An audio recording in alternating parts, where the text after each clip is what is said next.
नमस्कार, आप देख रहे हैं न्यूज 24। मैं हूं विपनेश माथुर। महायुद्ध का 10वां दिन और ये बड़ी खबर आई है 10वें दिन। यूक्रेन में सीज फायर का ऐलान किया गया है रशिया की तरफ से और अब वहां से लोगों को निकालने का काम भी शुरू हो चुका है। सीज फायर के बाद लोगों को निकाला जा रहा है। मारियोपोल शहर में सीज फायर का ऐलान किया गया है, वहां से लोगों को निकाला जा रहा है। वोल्नोवॉक से भी लोगों को निकाला जा रहा है। ग्रीन कॉरिडोर बनाकर जो नागरिक वहां पर फंसे हुए हैं उनको निकालने का काम भी शुरू हो गया है। लेकिन इन दोनों शहरों को अगर आप छोड़ दें, क्योंकि भारतीय समय अनुसार 11:30 बजे सीज फायर का ऐलान हुआ है और वहां पर गोलाबारी बंद है, युद्ध विराम कुछ देर के लिए दिया गया है, तो दूसरी तरफ बड़ी संख्या में लोग अब जल्द से जल्द ये विदेशी नागरिक निकलने की कोशिश कर रहे हैं। लेकिन बाकी आप देख रहे हैं कि बाकी तमाम जो यूक्रेन के बड़े शहर हैं उनमें भीषण जंग अभी जारी है, एयर स्ट्राइक की जा रही है। खास मेहमान लगातार हमारे साथ बने हुए हैं। डेप्यूटी एडिटर संजीव त्रिवेदी भी हमारे साथ मौजूद हैं और लगातार पुतिन का जो ये फैसला है सीज फायर का उसको समझने की हम कोशिश कर रहे हैं। वीके खन्ना साहब भी हमारे साथ बने हुए डिफेंस एक्सपर्ट हैं और दिनेश नैन जी भी हमारे साथ मौजूद है, डिफेंस एक्सपर्ट हैं। इसके लिए एक बार सबसे पहले संजीव, मैं आपके पास ही आ रही हूं। देखिए, बड़ी खबर आई, भारत के समय अनुसार 11:30 बजे सीज फायर हुआ और अब वहां से लोगों को निकाला भी जा रहा है। दोनों शहरों में बड़ी संख्या में लोग इकट्ठा हो गए हैं वहां से निकलने के लिए। देखिए, आउटवर्डली ऐसा लगता है कि ये तो बहुत अच्छी खबर है, क्योंकि 10वें दिन कहीं ना कहीं एक मूवमेंट तो सामने आई जिसमें कि हम देख सकते हैं कि गोलियां नहीं चलेंगी, रूस ये कह रहा है, बम नहीं बरसाए जाएंगे, रूस ये कह रहा है। पर ये क्या गणित है जो कि उसके अपने ही इंटरेस्ट और उसके जो सामरिक रणनीतिक इंटरेस्ट है उन्हीं को सर्व करता है, ये देखना पड़ेगा। क्योंकि आज की तारीख में मारियोपोल को कब्जे में लेना उनके लिए रणनीतिक तरीके से बहुत जरूरी है। लेकिन जैसा कि हम लोगों की चिंता है, जो पूरा यूक्रेन है उसके उत्तर में सुमी है और सुमी में अभी भी हमारे भारतीय हैं वहां पर फंसे हुए। क्या उन इलाकों में नहीं किया जा सकता है, ये बड़ा प्रश्न है। इसके अलावा प्रश्न ये भी है कि अगर इस तरह का मारियोपोल में जो फैसिलिटी दिया गया है कि आप निकल सकते हैं सिविलियन आबादी, तो बोदोयांका में क्यों नहीं दिया गया? वो शहर कैसे तब्दील कर दिया गया एक मलबे के ढेर में, या फिर खैरसौन में क्यों नहीं दिया गया? आखिर इसके पीछे क्या गणित है? शायद हमारे एक्सपर्ट इसको ज्यादा बेहतर समझा पाए। और बीके खन्ना जी, मैं आपसे ये गणित समझने की कोशिश करूंगी। दर्शक भी आपको इस वक्त सुन रहे हैं कि पुतिन का ये क्या गणित है। इन दो शहरों के अलावा क्या बाकी शहरों में भी सीज फायर का ऐलान होगा? सुमी में भारतीय भी बड़ी संख्या में फंसे हुए हैं, बोडंकिया में भी ऐसा ऐलान नहीं हुआ, वहां पर तमाम अब कब्रिस्तान सा बन गया है, भयंकर तबाही मची हुई है वहां। देखिए कि जैसे मैंने पहले बताया कि ये एक मिलिटरीली एक टैक्टिकली पॉज है जिसको कहा जाता है, और उससे पहले कि वो उसके अंदर कब्जा करे और बम्बार्डमेंट करना बात अलग है, और उसके बाद में अगर उसको कब्जा करना है बूट ऑन द ग्राउंड, तो उसके लिए आपको अपनी फौज भेजनी पड़ती है अंदर रखने के लिए। और उसके लिए अगर ज़्यादा कैजुअलिटी अगर होगी सिविलियन के लिए, तो थोड़ा सा जो है इंटरनेशनली थोड़ा सा ज़्यादा नुकसान होता है। तो इसीलिए इस दोनों शहर है, जैसे कि संजीव ने बिल्कुल ठीक बताया कि ये जो है बिल्कुल दोनों शहर हैं, साथ ही साथ में ये समुद्र के पास में है, और इन दोनों के कब्जा हो जाता है तो बिल्कुल एक किस्म से जो है यूक्रेन को बिल्कुल अलग कर दे। पहले ही उन्होंने खार्किव तो उन्होंने ऑलरेडी ले लिया है, तो ये जो पूरे का पूरा एरिया जो है पूरे जो है जिसके अंदर पोर्ट्स वगैरह उसको ले लिया, तो उसके लिए कम से कम एक एरिया तो बिल्कुल क्लियर है कि हमने मतलब जो है उस एरिया के अंदर जो है किसी को आने नहीं देंगे।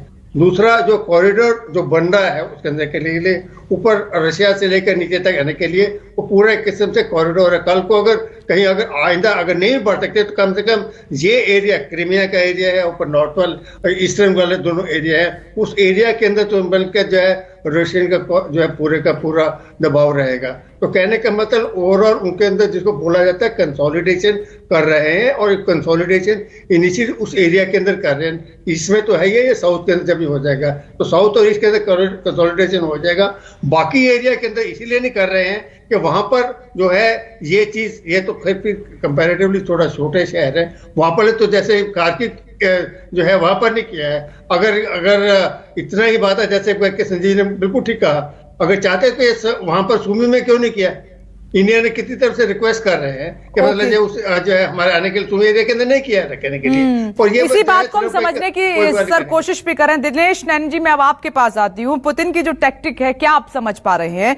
जिस तरीके से मेरे सहयोगी संजीव कह रहे हैं कि इन दो शहरों पर अगर कब्जा हो गया और ये बॉर्डर के इलाके हैं, समुद्र के बिल्कुल पास हैं, क्रीमिया के पास हैं, तो एक बहुत बड़ा यूक्रेन का जो एरिया है वो कब्जे में आ जाएगा। तो वाकई में ये मानवता के आधार पर डिसीजन है या कब्जे के लिए ये हो रही है कोशिश? देखिए विपनेश, मेरा साउंड बीच में चला गया था, लेकिन थोड़ा सा अगर आप सवाल मेरे को रिपीट कर दें तो आई विल बी ग्रेटफुल। मेरा सवाल सीधा सर ये है कि मेरे सहयोगी संजीव त्रिवेदी भी यहाँ पर मौजूद हैं। क्या ये पुतिन का मानवता के आधार पर फैसला लिया गया है 2 शहरों में जो सीज फायर हुआ है, या फिर ये पूरा इलाका कब्जे में है, कब्जा करना चाहते हैं, एक बहुत बड़ा इलाका कब्जे में आ जाएगा अगर 2 शहरों पर कब्जा और हो जाता है तो? देखिए, कब्जे की कवायद तो काफी दिनों से चल रही है। अभी मारियापोल के अंदर भी 3-4 दिन हो गए इनके मैरिन फोर्सेस को आगे अटैक करते हुए, और काफी मतलब मात्रा में लोगों ने इनको काफी टफ, यूक्रेन आर्मी ने इनको टफ टाइम दिया है। हाँ, शहर को घेर के ये बैठ गए थे। शहर के अंदर अभी 2 दिन से गवर्नर जो है शहर के मारियापोल के बोल रहे हैं कि भाई खाना पीना बिजली पानी सब खत्म हो गया है, लोग त्राही कर रहे हैं।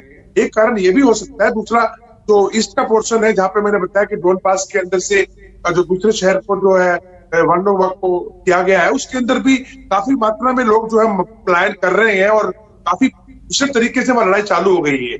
लेकिन मेन चीज ये है विपनेश वहां पे कि रूस के अंदर, क्योंकि यूक्रेन और रूस के अंदर जो डायस्पोरा है वो काफी बराबर मिलता जुलता है, लोग यहाँ भी हैं वहां भी हैं, तो वहां पे आवाजें उठनी शुरू हो गई है।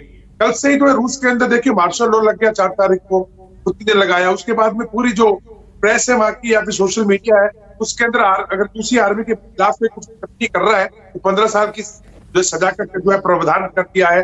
तो लोग वो उस तरह के जो माहौल बन रहा है कि यूक्रेन के अंदर लोगों के साथ ऐसा क्यों किया जा रहा है, तो हमारे भाई हैं, ऐसी आवाजें तो उठती है रूस के अंदर से। तो मेरा मानना है कि हाँ, जैसे संजीव कह रहे थे कि हो सकता है एक एक्सलेट और डी एक्सलेट करने वाली टेक्निक। सर 1 मिनट आपको रोकना चाह रही हूँ क्योंकि बड़ी खबर एक आ गई है। ये बड़ी खबर, रूसी काफिले के सामने खड़े हैं यूक्रेनी, लगातार वो रोकने की कोशिश कर रहे हैं और केर्सन शहर में रूसी सेना का विरोध भी पुख्ता तरीके से हो रहा है। काफिले के आगे सड़क पर बड़ी संख्या में नागरिक आ गए हैं। ये देखिए तस्वीरें, रूसी काफिले के सामने इन लड़ाकों को रोकते हुए नागरिक।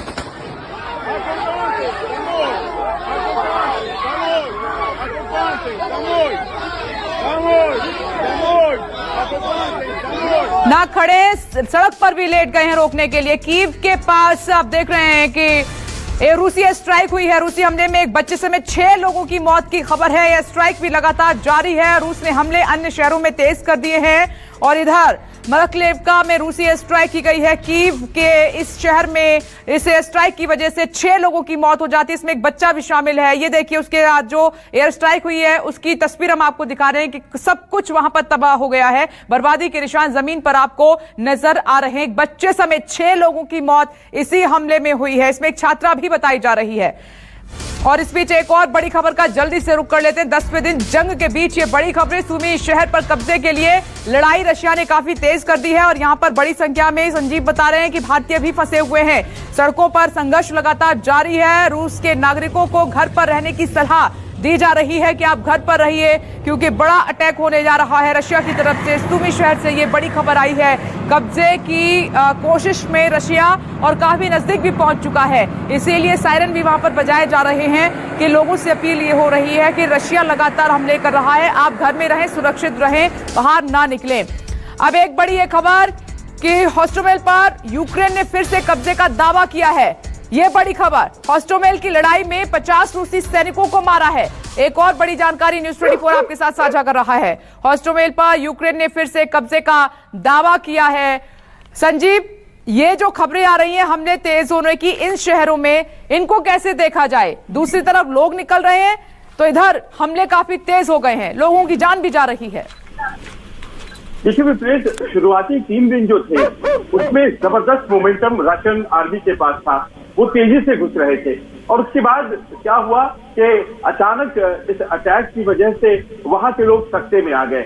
लेकिन उसके बाद हर बीते दिन के साथ लोगों ने होश संभाला और अब क्या हो रहा है कि जो सिविलियन रेजिस्टेंस है, जो नागरिक विरोध कर रहे हैं, उससे प्रोफेशनल आर्मी को हो रही है दिक्कतें। और प्रोफेशनल आर्मी ट्रेंड होती है सामने एक प्रोफेशनल आर्मी से लड़ने के लिए, अगर वो शहरों में घुस जाती है और जैसा कि कोशिश किया जा रहा है उनके द्वारा और उसमें दिक्कतें आ रही हैं। हमने वो दिखाया तस्वीर जिसमें कि टैंकों के आगे खड़े हो जा रहे हैं। अब बताइए, कोई आर्मी इसके लिए कभी ट्रेन नहीं होती है, या फिर यूक्रेन का वो शहर होस्टमोल जिसके बारे में कहा जा रहा था कि वो तो सबसे पहले ही कब्जे में आ गया था, अब वहां नागरिक निकल करके अगर सैनिकों को भगाना शुरू कर दे, क्योंकि दोनों जो हैं यूक्रेनी और रूसी, ये दोनों स्लाव है और जो अपने आप में कहा जा सकता है कि एक ही वंशावली से आते हैं।